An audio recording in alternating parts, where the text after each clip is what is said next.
Hello guys, hope you're doing well. My name is Mahmoud Kiasari and welcome to a new chapter of electrical circuit. So far we've been familiar with everything related to electrical circuit, some kind of the way of the configuration, series, parallel, and a mixture of those. But at some points that everything that we know right now is not going to be enough. It means that we need more toolkit, we need more things in our hand in order to make sure that everything is going to be okay without any issue. So at this time, we are going to propose a couple of new things that is going to make our life easier when we are talking about solving some kind of electrical circuit, current, voltage, power, or anything related to that. So at some point, we do have something we call as superposition, which is going to help us in order to make sure that we can handle the circuits that not only have only one circuit or maybe only have one sources, but also have two sources and more than that. Because as we just know, right now, everything we learned so far was about only one or sole source. What would happen if we do have two, if we do have more? Rather than that, we are going to be familiar with another concept. We call it as some kind of source transformation. These toolkits are going to help us in order to simplify our circuit that we have, because as we know, not all the time our circuit is going to be so simple without any issue. Sometimes, as you can see on the slide, is going to be complicated. And then we are going to use them for in detailed. We are going to see that what would happen if we do have some kind of more catastrophic condition, how we can handle that.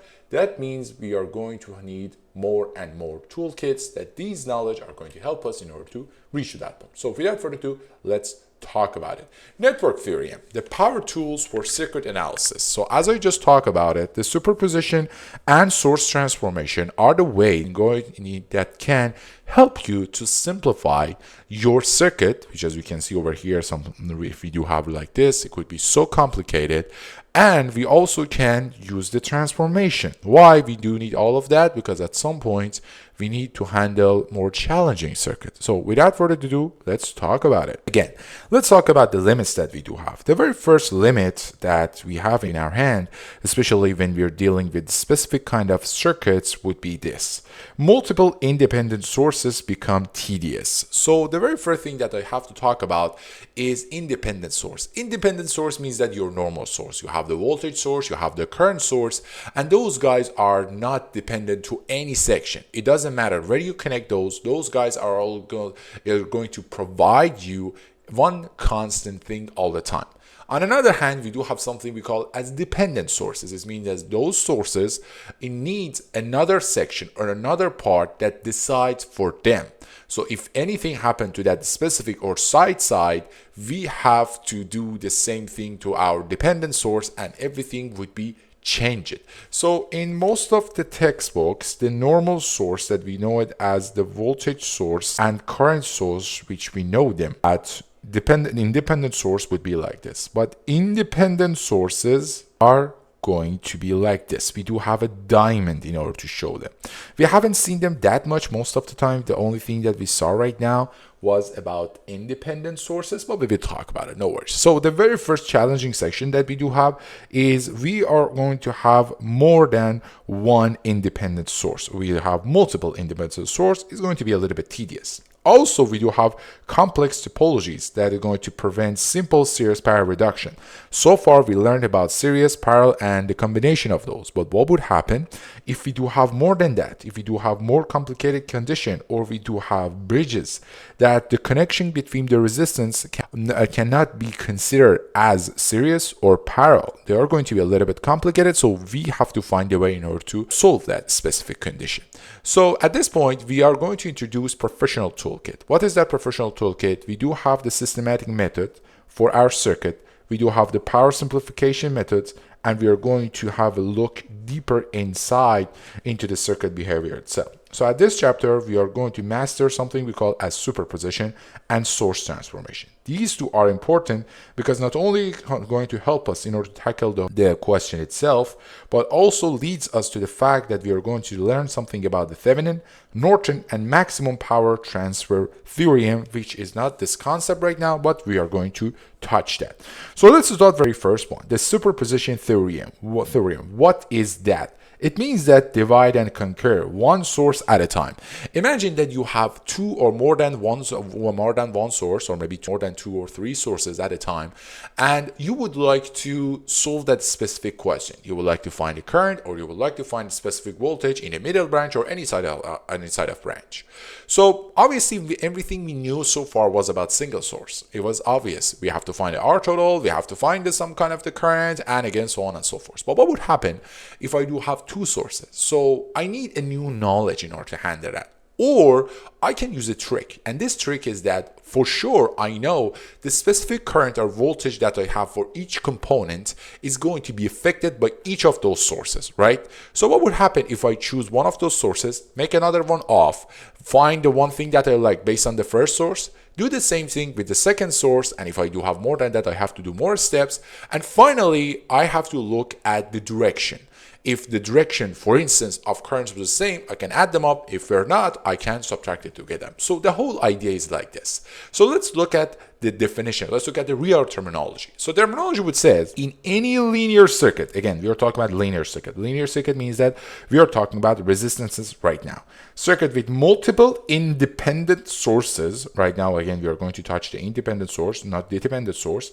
The voltage across or current through any component equals the algebraic sum of contributions produced by each source acting alone. So it means that I do have more than one sources, and each of them are going to have an effect over the whole scenario or the whole circuit, and I would like to find the affection one by one, then add them up. So when we are saying that we have to make one at a time, and it means that another source should be 0. What does that mean by making another source 0? It means that if I do have a voltage source, I have to make this guy as 0. And we know what is the component, that the V or its delta V is 0. So that's just a normal wire. It means that instead of just having a voltage source, I'm going to have a wire. What would happen if I do have a current source? At this point, I have to make it 0. So what does that mean if I do have the current of 0? It means that I do have an open circuit. Wherever you have current, you have to make it as open circuit itself. So the superposition blueprint needs 5-step and 5-step procedure in order to make sure that you completely get it. You completely is going to get the right answer that you want. The very first thing is about isolate. As I just told you, one source at a time. We have to choose one independent source and make it active, while another one is deactive, which leads us to the source, to the step number 2. Deactivate all other independent sources. We are going to make short voltage sources. We are going to make open current sources. And the third step is going to be about solve. We are going to analyze the simplified circuit in order to find the contribution, voltage or current, from the active source only and only.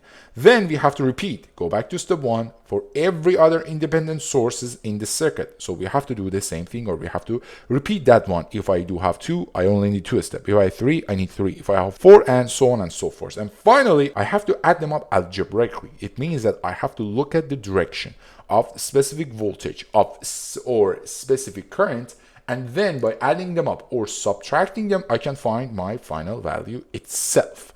So let's see an example. Imagine that I do have a circuit like this. As you can see, everything matches.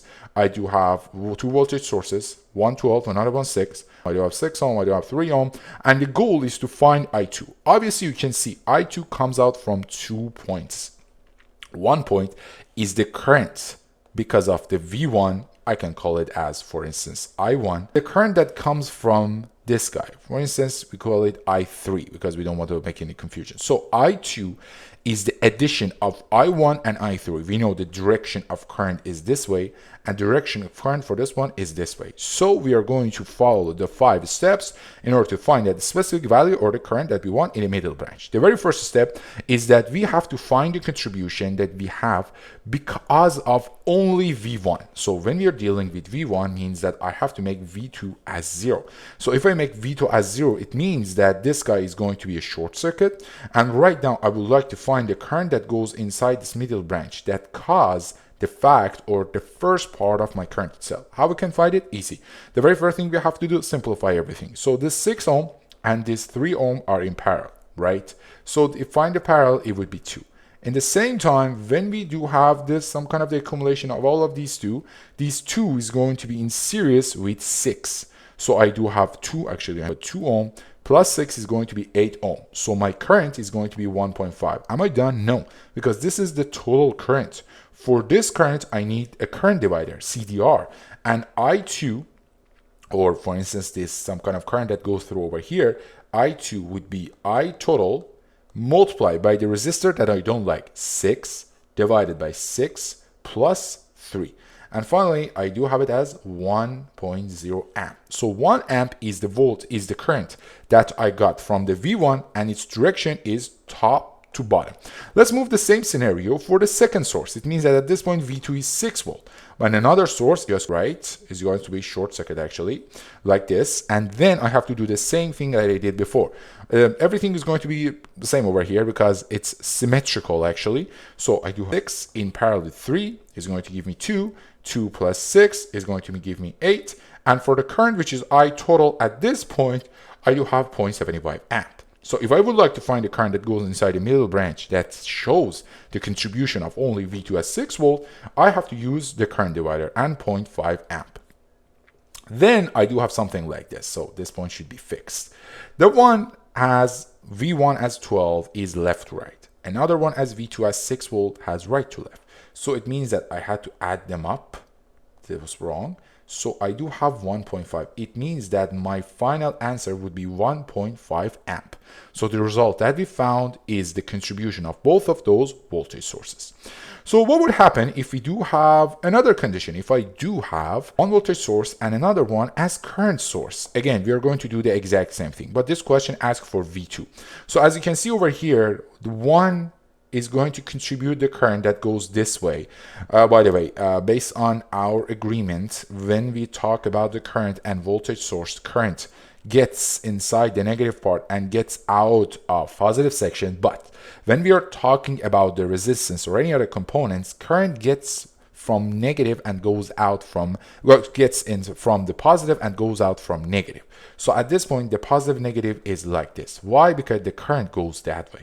On another hand, I do have this current source that is going to have the exact same direction. So I'm going to have still positive and negative at this section. Is that so? Yes, that's right.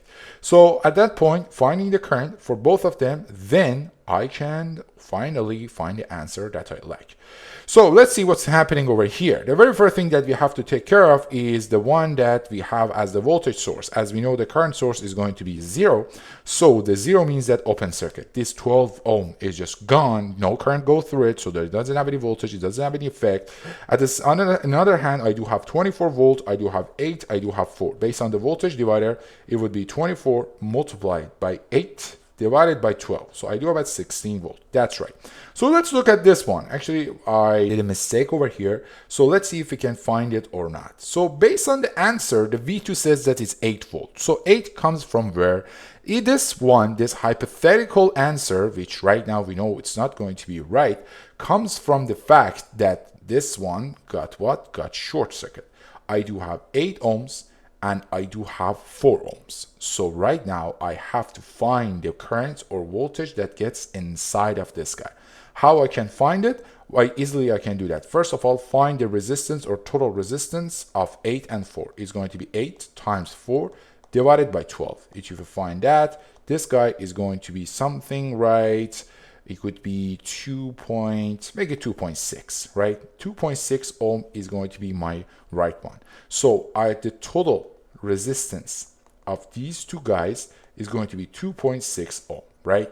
So right now I do have one as 2 amp. Is that the case? So the 2 amp, I need to find the current that goes inside this branch. What do I need? The very first thing that I need is the total current. I already have it. I don't have any problem. So I do have 2 amp. Then I can do what? I can just use the current divider, 2 amps multiplied by. The good thing is that I don't even need to have the 2.6 amp because I already have the current, so I don't need to find the total resistance. Is that case? So we did actually extra step.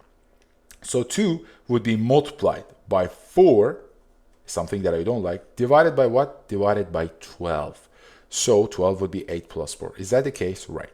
So I do have it as 2. This one divided by that one is going to be 2 over 3, something around 0.66 amp. So 0.66 amp should be multiplied by 8. Is that the case? So after doing this multiplication, our final value is going to be something multiplied by this one. It's going to be something like 5.3 volts. It means that this answer that we found from 8 is completely wrong, and the answer is going to be 5.3 volts. So we decided that the direction of current is the same. The direction of voltage is going to be the same. So V2 prime, the voltage that we found from the first source, plus V2, some kind of another sign that is going to be the voltage that we found from the second source, which is the current source, is going to be what? 16 plus 5.3. If you find that one, 16 plus 5.3 is going to be what? 21.3 volts. So what I did right now, actually we use the superposition. So we use the current source, make a voltage source 0 or short circuit at one point, and make the current open source, or some kind of make it 0 at another time, or make it as the just open circuit. So be very careful when you're dealing with these two. As you just saw, the very first answer that you had was wrong. So we have to double check our answer to make sure that everything is okay, right? For the first one, we had to find the R total.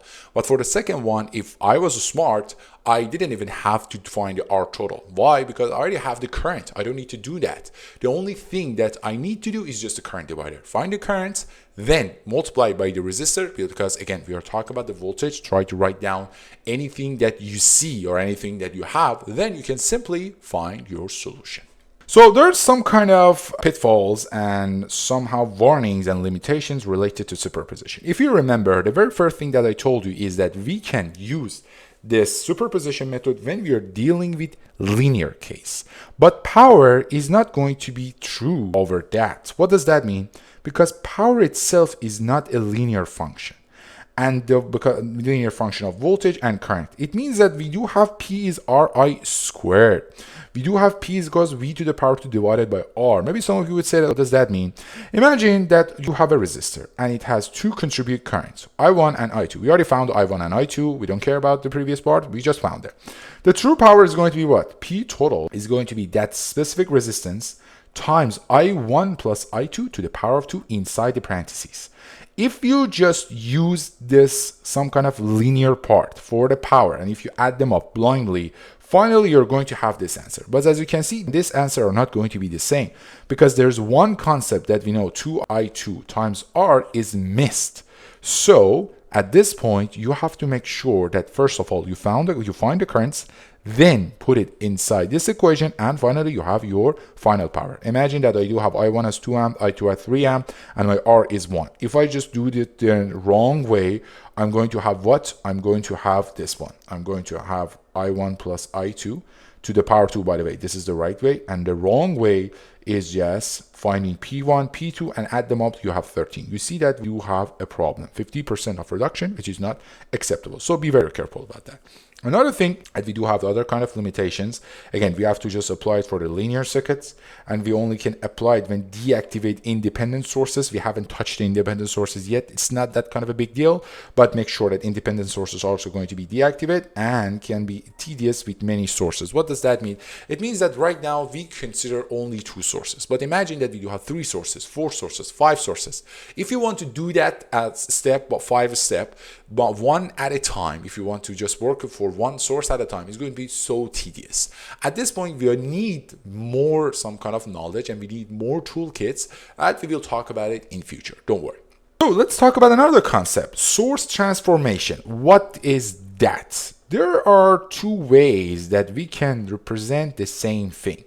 And the principle of converting between an equivalent voltage source and equivalent current source without affecting the external circuit. So imagine that I do have a black box, and inside this black box, I do have 2 wires that gets out, positive and negative voltage, right? We are going to connect that to the load. In the same time, I do have a connection inside my black box that I don't some kind of, because in future you would see that why we don't like it, why we can transform it and use it for simplification.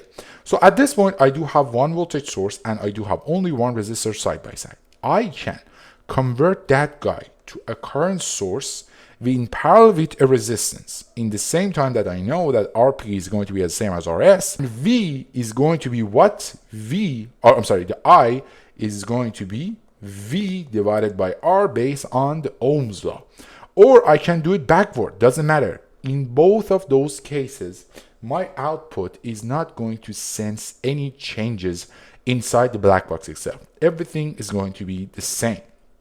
So how the transformation works, the formula itself, if we would like to convert the voltage source and a resistance to a current source and again a resistance, the only thing you have to do is just find the I. I is equals V divided by R, and RP and RS are same already. So the core again is the voltage source, the core itself is Ohm's law, that V is equals R times I. If I would like to go do it backward, it means that converting the current source to voltage source, the only thing that I have to do is just convert the current to what source to voltage source. V is equals R times I, and still RS and RP are going to be the same. So let's see it in action.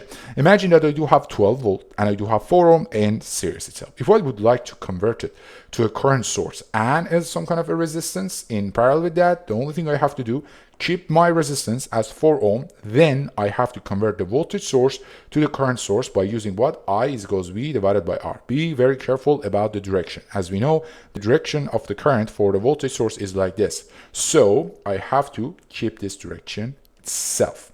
So maybe some of you would ask, okay, why we're doing that? Let me show you an example. Imagine that I do have the circuit like this. It has a voltage source, it has a resistance, this resistance, the current source, and another one.